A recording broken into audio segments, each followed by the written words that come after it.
Congratulations nga pala sa winner natin this week. Kaya kung bago ka pa lang dito sa aking YouTube channel, abay mag-subscribe ka na po para makasali ka sa ating weekly pa cellphone giveaways. Dahil nga po tuloy-tuloy ang pamimigay natin ng cellphone. Bilang pasasalamat ko na rin sa mga followers natin sa aking Facebook page, sa mga subscribers dito sa aking YouTube channel, at syempre sa mga nagpa-follow sa akin sa aking TikTok account. So anyway, sana mas-support niyo din ako sa ating bagong business. What's up everyone? Again, welcome na naman dito sa aking YouTube channel. Again, this is Yana, and today's vlog, isang loan app pa rin yung isi-share ko sa inyo. Kasi ayon sa loan app na ito, doon sa odds nila na nakita ko na naman, ay pwede nga daw makairam ng 3,000 hanggang 20,000 pesos. No credit record and less document required. And mabilis nga daw yung pag-process nila ng inyong loan application. So, sabi niya, loan application rejected,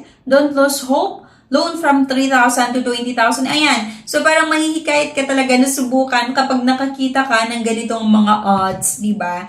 So, ayan, dinownload na naman natin itong app na ito para i-check kung maganda nga ba siya na pwedeng mahiraman online. Kung okay nga ba siya na i-recommend ko sa inyo. Pero bago ang lahat mga beshi, kung naghahanap pa po kayo ng ibang option na pwedeng mautangan online, meron po tayong nilagay na 8 or 9 link na makikita nyo sa comment section at sa description below. Pwede nyo i-explore yung mga pautangan na yon. Pero disclaimer nga mga besh, hindi ito sa sarili kong experience as a user. Nasa sa inyo kung gusto nyo subukan or hindi. So may mga nagtatanong kasi kung ano daw yung mga ibang option na pwedeng mautangan online. Kaya nilagay ko na lang din yung mga link. Okay? No time to apply for a bank personal cash loan?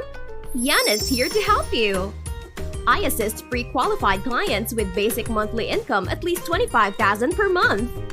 Hassle-free at walang fee. Lahat ng process sa bank gagawin. 2 to 5 banking days lang approval. Loan up to 2 million. Email amawanyana@gmail.com or message my FB page, Yana Insta Review. Note, qualifications may vary subject to the bank's terms and policies. So let's get back to the topic. Bali ang pag-uusapan natin, besh, ay itong si Halika Cash Loan under ng eBarro Lending Corporation. Merong 339 reviews. Parang bagong-bago lang itong loan app na ito, pero matagal na ito eh. Nakita ko na siya before. Para makapag-apply kayo dito, kailangan nyo nga bigyang permission itong si Halika Cash, di ba? Para i-access yung SMS, location, device information, at yung camera. Kapag nag-okay kayo or nag-agree kayo, makikita nyo nga na loan amount ay 3,000 pesos. And reminder, please repay through the app, our payment channel or GCash, Mlulier, RD Pawn Shop, 7-Eleven, and etc. Private transfer is not allowed and will consider as scammer. Click lang natin yung apply now. At kung magkita nyo mga beshi, meron nga daw silang company under eBarro Lending Corp, registered business name Halika Cash, and meron silang nilagay na SEC registration number at yung certificate of authority number. Pero kasi minsan mga beshi, kahit registered sa SEC or Securities and Exchange Commission, hindi pa rin naman sila sumusunod dun sa interest at yung mga fees na pinapatupad ni SEC. Kaya busisihin natin kung okay nga ba itong pautangan na ito. Click lang natin yung apply now at kailangan na naman nating maglagay ng ating mobile number syempre. At next, agad-agad ay kailangan mong mamili kung saan mo gustong matanggap yung loan proceeds. Sa Mlulier ba? Sa RD Pawn Shop, GCash, or via bank. So, syempre, GCash na naman yung pinili natin. Click lang natin yung confirm at eto, basic certification na required fields. Kailangan daw natin sagutan itong basic information,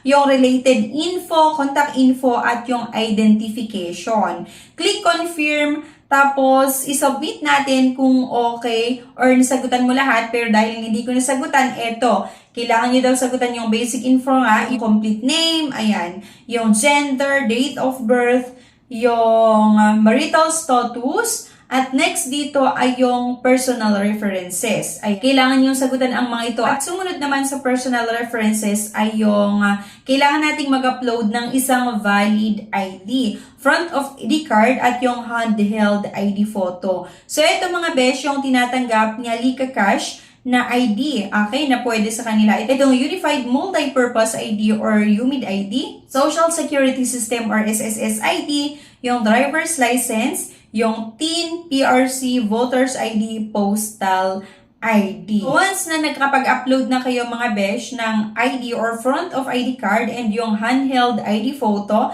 kapag isubmit mo mga loan application mo, kailangan na naman nating mag-antay ng ilang minuto para i-review nila at i-process nga po ang ating loan application kagaya niyan. Reviewing, processing, we are reviewing your authentication. Please keep your mobile phone active and receive a call from our verification team during the reviewing. A few moments later. Siyempre, nag-antay na naman tayo ng ilang minuto at eto, ang approve daw sa akin ay nasa 2,500. Kaya lang mga beshi, malaki yung processing fees nila kasi ang matatanggap mo lang ay 1,300 pesos. Kailangan mong bayaran sa loob ng 7 days. Okay? So, more or less 1,300 pesos yung matatanggap mo. Kailangan mong bayaran sa loob ng 7 days or more or less 2,500 pesos. Agad-agad, para nasa 1,100 or more or less 1,100 yung processing fees or service fee niya. Kaya napakataas. Kaya hindi ko siya nire-recommend sa inyo. Pero yun, sa mga susunod na video, itry natin na maghanap talaga ng mga loan app na pwede kong mai-recommend sa inyo na pwede nyo mautangan online. At kung naghanap nga po tayo ng ibang option na pwedeng mautangan, i-check nyo yung ibang na-upload natin, yung mga ni-recommend ko na iba't ibang mga pautangan online. At meron nga din tayong nilagay na ibang option pa sa comment section at sa description below. Pwede nyo i-click yung mga link na yan at i-explore, i-check kung ano yung may pinakamagandang nag-o-offer or nagpapautang online na pwede nating mahiraman kapag kailangan natin ng pera para sa mga pang-emergency nga po. So, meron ako nilagay na 8 or 9 link na makikita nyo nga po sa comment or sa description below. Pero nasa sa inyo pa rin kung gusto nyo subukan or hindi. Disclaimer, hindi po nila ako binayaran para i-endorse sa inyo. Bali, based lang ito sa sarili kong experience as a user. Nasa sa inyo pa rin kung gusto nyo subukan or hindi. Anyway, ano sa tingin nyo? Okay ba itong si Halika Cash or hindi?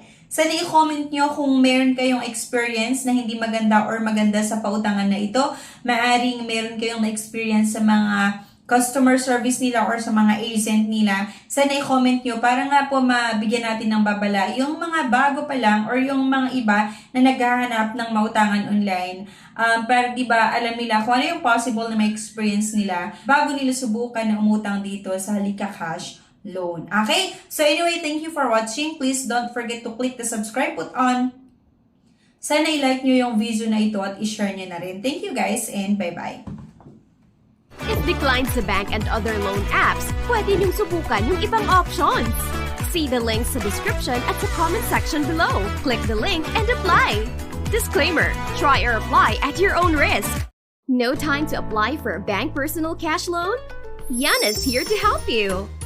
I assist pre-qualified clients with basic monthly income at least 25,000 per month. Hassle-free at walang fee. Lahat ng process sa bank gagawin. 2 to 5 banking days lang approval. Loan up to 2 million. Email amawanyana@gmail.com or message my FB page, Yana Insta Review.